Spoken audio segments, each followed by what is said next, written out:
idea for a video. I think that objects and video games are sort of related. Maybe my interest in objects in some of these previous videos has come from the fact that I'm perceiving in video games a relationship between video games themselves and objects in a way that may not be true of other forms of art.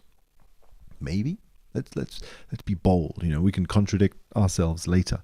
But I think that video games very often have to do with you making choices as the player, and a lot of the choices that you have to make have to do with a world.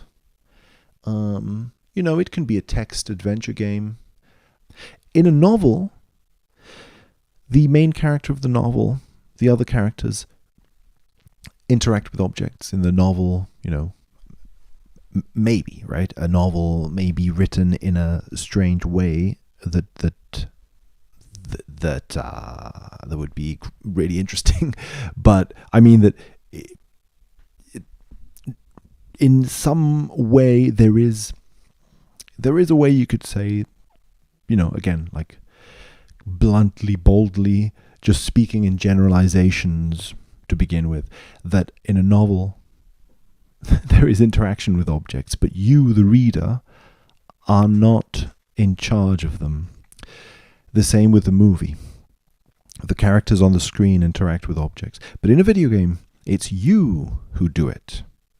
You interact with objects.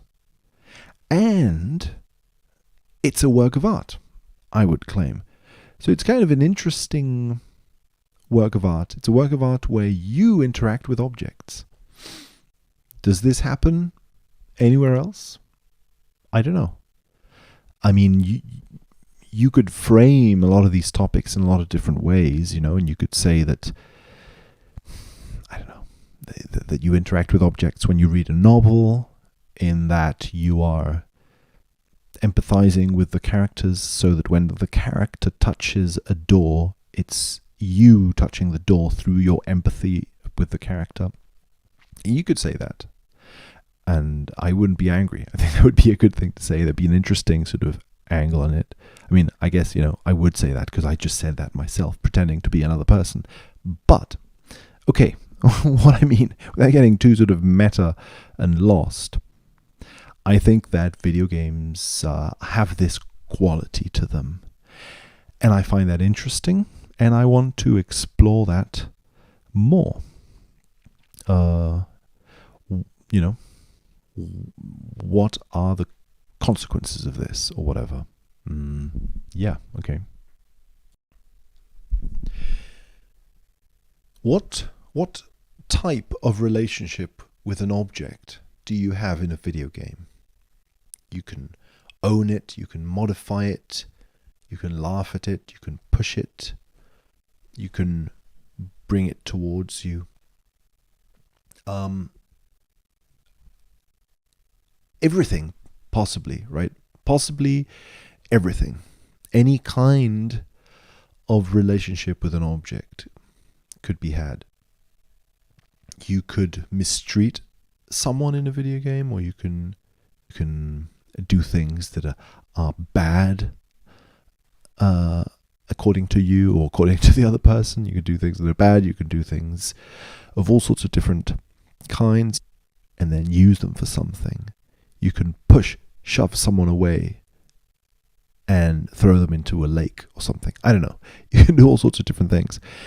And in that sense, a video game is kind of like a dream, in that it can end up also being a reflection of who you are, or who you... Right, theatre has that aspect to it, and I think games have that aspect to it overall. You pretend to be someone else. You role play. Role-playing games are kind of, I think, the basis for a lot of video games, in my opinion.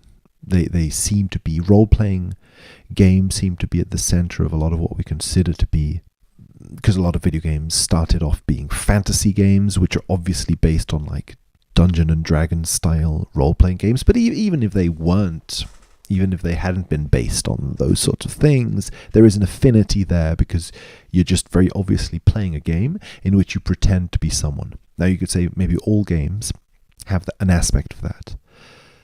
Maybe, right? Maybe all games have an aspect of pretending to be someone. Even if you're pretending to be the same person you are, the person who moves this button on the board game in this direction. That's my role. The other players can't move this button. This is the piece that I'm in control of, or whatever, right? An obvious example, like you could play chess by throwing the board at the wall, but then it wouldn't be chess in the way in which it was designed. Obviously, that just opens a big question of what chess is, which I'm not interested in. I'm much more interested in what chess is what chess is, right? That is the game. In a sense, the game is sort of an agreement that you're reaching. Rules are limitations that, the game, it breaks your idea of freedom, of the game. Literally, the game is the master, the game master. And because of this,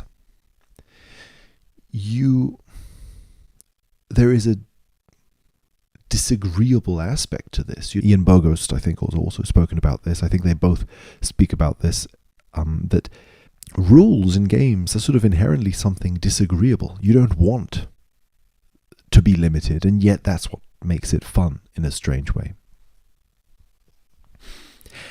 Anyway, well, I think when you're relating to objects, again, as I said, there's like a dream-like aspect to it because you're doing things that you wouldn't do, perhaps.